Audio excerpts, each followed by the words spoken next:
반갑습니다. 참된 인생, 행복한 가정이라는 주제의 강의를 이어가도록 하겠습니다. 사람들은 그렇지 않습니까? 인생의 목적이 뭐냐?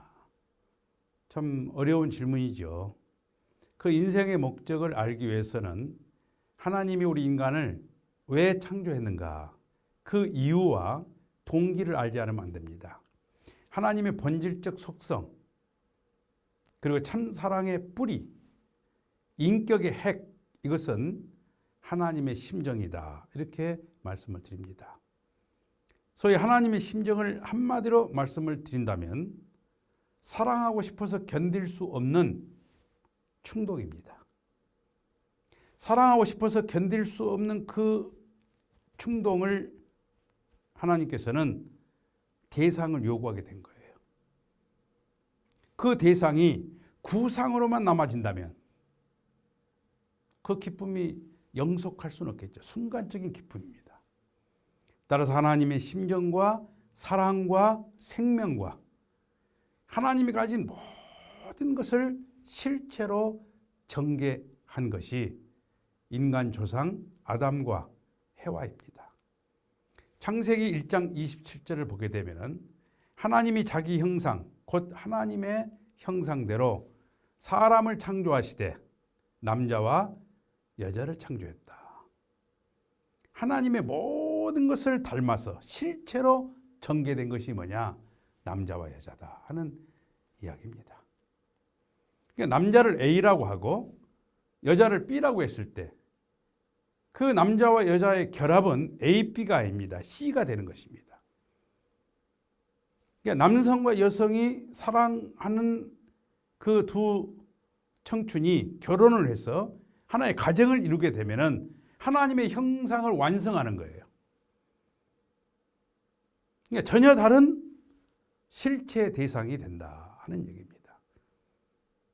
하나님의 성품 속에는 남성 성품도 있고 여성 성품도 있는데 그 여성과 남성은 뭐냐? 하나를 위한 둘이라는 거예요. 남성과 여성이 하나 됐을 때 하나님의 형상이 온전해진다. 이런 말씀을 드립니다.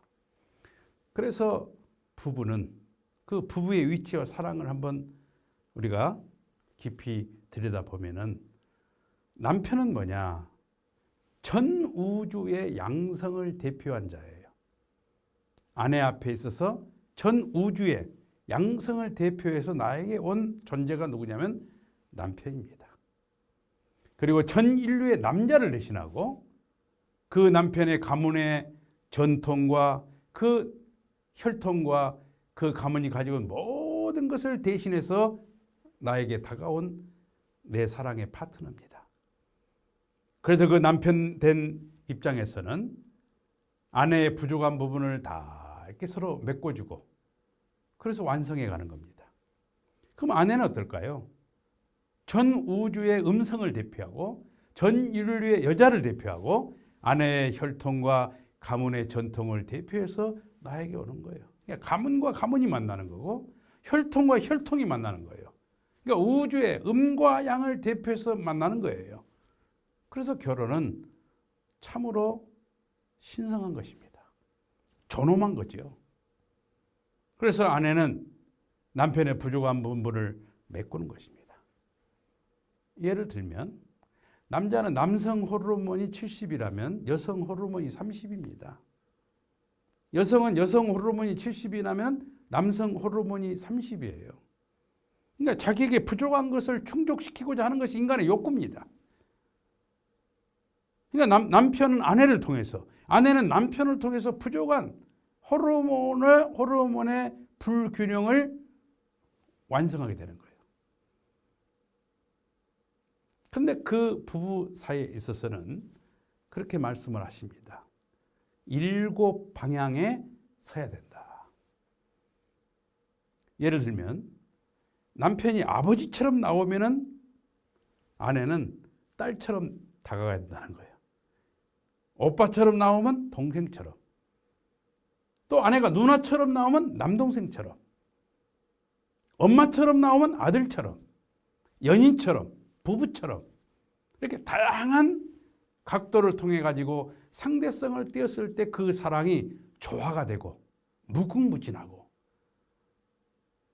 우리 마음속에 있는 모든 감성이 자극된다는 거예요. 이것이 부부가 찾아가는 길입니다. 존경하는 지도자 여러분, 이 세상의 게임 가운데에서 난이도가 높은 게임을 사람들은 좋아합니다. 단순한 게임보다는 복잡하고 좀 낮은 게임보다는 단계가 높은 게임을 좋아하잖아요. 근데 우리 인간에게 주어진 최고 난이도가 높은 게임이 뭐냐면 부부라는 문제입니다. 이 부부의 문제를 정복한 사람이 없어요. 그래서 도전하게 되는 것이고 완성이 없기 때문에 의미가 있는 거고 그 미지의 세계를 향해서 모든 남성과 여성은 찾아가는 것입니다. 그래서 의미가 있고 그 길이 즐거운 것이고 그 어려운 길을 동행한다고 하는 것, 그것이 부부의 의미가 아니겠습니까? 부부가 자녀를 낳게 됩니다. 부부가 서로 사랑함으로 말미암아 자녀가 태어납니다. 그 자녀의 위치와 사랑은 뭐냐? 사람은 이 속성 중에 영원성이 있어요. 영원히 살고 싶고 영원성을 우리는 추구합니다. 그 영원성은 누구를 통해서? 자녀를 통해서. 그래서 자녀는 제2의 자기 창조다. 하나님이 가지고 계시는 생명과 사랑과 인격과 심정을 투입해서 하나님의 형상을 닮아 남자와 여자를 창조하셨던 그 본성, 그걸 상속받은 것이 우리 인간입니다. 그래서 아빠와 엄마가 서로 사랑을 하고 그런 인격과 사랑과 심정을 그대로 상속해서 이 땅에 태어난 것이 누구냐면 내 사랑하는 아들과 딸입니다. 따라서 그 자녀가 태어났을 때 어린 자녀에게 있어서 부모의 입장은 뭐냐면 하나님을 대신합니다. 하나님을 대신해서 그를 사랑하고 양육하는 거예요. 하나님의 뜻대로 양육하는 거예요. 선하고 아름답게. 그래서 부모의 사랑은 자녀에게 있어서는 생명선과 같다 하는 얘기입니다. 부모의 사랑은 자녀에게 있어서 하나님의 사랑을 이어주는 생명선이다. 그런데 그런 부부가 서로 불화하게 되면, 제가 청소년들하고 상담을 해보게 되면은 부모가 불화하게 되면 첫 번째 드는 마음이 뭐냐? 가출을 하고 싶은 충동이 생긴답니다. 가출한 청소년이 다시 가정으로 돌아가지 않는 이유 중에 첫 번째가 뭐냐? 지금도 엄마 아빠가 불화하기 때문에. 그러니까 부부의 그런 갈등과 부모의 그 불화는 자녀들에게 있어서는 사약과 같은 것이다.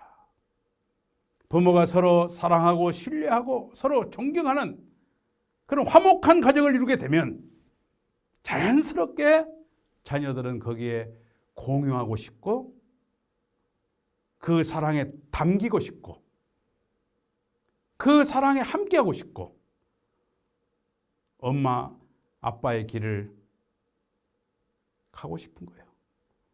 딸은 아빠 같은 남자 만나고 싶고 아들은 엄마 같은 여자를 만나고 싶은 아주 소박하면서도 아름다운 그런 꿈을 갖게 만들어주는 것, 그것이 바로 부모가 가야 될 길이다 하는 말씀을 드립니다. 이처럼 가정은 사랑과 심경의 훈련장입니다. 오늘날 여러 유형의 가정이 생겨나고 있습니다. 페미니즘을 중심 삼은 젠더 갈등은 온전한 가정을 파괴하기까지 이르게 되었습니다. 그럼 가정의 의미는 무엇일까요? 가정은 사랑을 만들어줍니다. 자녀의 사랑, 형제 자매의 사랑, 부부의 사랑, 그리고 부모의 사랑입니다. 그 사랑을 만들어가는 과정에서 보게 되면은 남자아이는 부모 앞에는 아들이 되지만은 본인의 노정을 보게 되면은 동생이 되고 오빠가 되고 형이 됩니다. 그리고 남편이 되고 아버지가 됩니다. 여자아이는 어떻습니까? 동생이 되고 누나가 되고 언니가 되고 아내가 되고 엄마가 됩니다. 이처럼 남자와 여자의 길은 같으면서 다른 겁니다. 그 다름을 우리가 이해하고 인정해야 됩니다. 그래서 결국 남자와 여자는 남편과 아내로서 만나는 거 아니겠습니까? 이처럼 자녀는 자녀의 위치에서, 형제는 형제의 위치에서, 부부는 부부의 위치에서, 부모는 부모의 위치에서 사랑하게 됩니다. 그 사랑을 체득할 때, 그 사랑을 내 몸으로 온전히 체득할 때 형성되는 것을 인격이라고 합니다. 자녀들은 어떻습니까? 부모의 사랑을 충분히 받으면서 부모 앞에 언제나 감사하고 못나고 못 배운 부모라 할지라도 그 부모를 존경하는 것이 자녀들의 마음입니다. 그러니까 부모의 사랑을 충분히 받은 자녀에게 형성되는 인격을 자녀의 인격이라 하고, 그런 자녀의 인격이 건강한 아이들은 이 세상에 나와서 어른들을 공경하고 기성세대와의 갭이 좁습니다. 왜? 나의 엄마처럼 내 아빠처럼 생각하기 때문입니다. 형제는 어떨까요? 서로 싸우고 화해하고 또 싸우고 화해하고 그 과정 속에서 형성되는 인격을 형제의 인격이라 하고, 그 형제의 인격을 사회성이라 그럽니다. 그러니까 사회성이 건강한 아이는 친구를 잘 사귀고 이 인간관계를 아주 원만하게 물이 흐르는 것처럼 풀고 헤쳐나갑니다. 그리고 부부가 됩니다. 여러분, 부부가 어떻습니까? 얼마나 많은 우여와 곡절을 겪습니까? 그 우여와 곡절 속에서 우리는 경험합니다. 시련과 고통을 참음으로 말미암아, 인내함으로 말미암아 사랑을 얻게 됩니다. 사랑은 그냥 얻어진 거 아니잖아요. 많은 어려움이 있지만 그걸 참고 견디고 상대의 아픔을 덮어주고 허물을 덮어주고 용서하고 그런 것에 감동하고,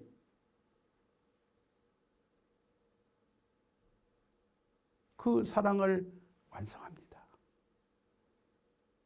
그런 사랑 가운데 태어난 자녀 앞에 뭐가 되느냐? 부모가 되는 거예요. 부부의 길을 통해서 부모가 되는 거예요. 부모의 길은 어떻습니까? 자녀가 성장하는 과정을 통해서 내 부모를 알아갑니다. 저도 60이 훨 넘으면서 우리 자녀들을 바라보며 나를 길러내신 엄마 아빠 생각나요. 그들이 나를 아프게 할 때 문득 이미 돌아가시는 어머니가 소환됩니다. 그리고 가슴에 이슬이 맺혀요. 아, 내가 엄마를 아프게 했구나. 이처럼 연륜이 더해가면서 형성되는 그 인격을 부모의 인격이라 하고, 인간의 인격의 완성은 뭐냐? 부모의 인격입니다.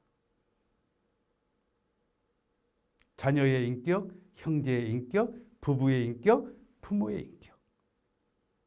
그 인격을 완성해주는 그 요람이 어디냐? 가정이라는 거예요. 사랑이 만들어지고 인격이 형성되고,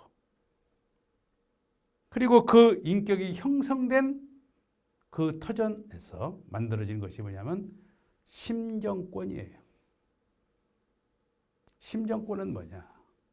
친구가 왔는데 한 2시간 지나면은 이 사람 좀 갔으면 좋겠다. 그건 친구의 심정권이 이루어지지 않는 것입니다. 부부의 심정은 뭡니까? 부부의 심정권은 하루 종일 나는 노트북에서 뭔가 작업을 하고 내 아내는 다른 일을 하고 있지만 한마디 대화가 오가지 않는다 할지라도 언제나 그 사람을 내 몸처럼 생각하고 아무런 부담도 없고 천년만년 살아도 지루하지 않는 심정권이죠. 부모와 자식은 어떻습니까? 지루할 수 있어요? 매일 봐도 새로워. 심정권이죠. 그러니까 자녀의 심정권, 형제의 심정권, 자매의 심정권, 부모의 심정권, 부부의 심정권. 이 4대 심정권이 완성된 가정을 우리는 뭐라 그래요? 완성한 가정이요, 행복한 가정이다. 여러분, 이런 사랑과 인격과 행복을 가정을 떠나서 설명할 수 있을까요? 없습니다. 따라서 결혼은 선택 사항이 아닌 거예요. 결혼은 뭐냐? 반드시 해야 돼요. 왜? 당연하기 때문에. 반드시 해야 돼요. 왜? 행복의 길이기 때문에. 반드시 해야 돼요. 왜? 하나님이 인간을 창조하신 뜻이다. 이거예요. 그런 가정에서 서로 사랑을 만들어가고 인격이 형성되고 심정권을 이루어서 우리 모두가 행복한 가정을 만들어야 되겠습니다. 가정이 바로 서야 나라가 바로 선다 하지 않습니까? 오늘날 제가 지역사회를 다녀보면은 출생신고가 급격히 저하됨으로써 인구 절벽에 대한 걱정과 불안한 요인이 굉장히 많습니다. 초등학교가 폐교됩니다. 시군구가 통폐합을 논합니다. 가정이 바로 서지 못하면은 사회가 해체되고 국가가 소멸됩니다. 따라서 이 참가정 운동은 애국운동입니다. 나라를 살리는 운동이에요. 아니, 구세운동입니다. 세상을 살리는 운동이다 이거예요. 참된 인생, 행복한 가정. 우리 모두가 그러한 꿈과 비전을 가슴에 안고 참가정 운동에 전진하고 또 전진을 해야 되겠습니다. 그래서 우리는 월드 서밋과 축복이라는 비전을 갖습니다. 국가가 주관하는 축복 결혼. 위정자와 권력자가 앞장서서 가정을 바로 세우기 위한 운동. 어떻게 하면 참된 인생을, 어떻게 하면 행복한 가정을 만들 것인가가 지도자들이 마땅히 가져야 될 가치관이고 리더십이고 그리고 세상을 살리기 위한 운동이 우리 모두의 마음을 하나로 묶어서 지구촌 어디에서라도 활발하게 전개되고 일어나야 된다는 결론의 말씀을 드리면서 제 강의를 모두 마치겠습니다. 여러분 감사합니다.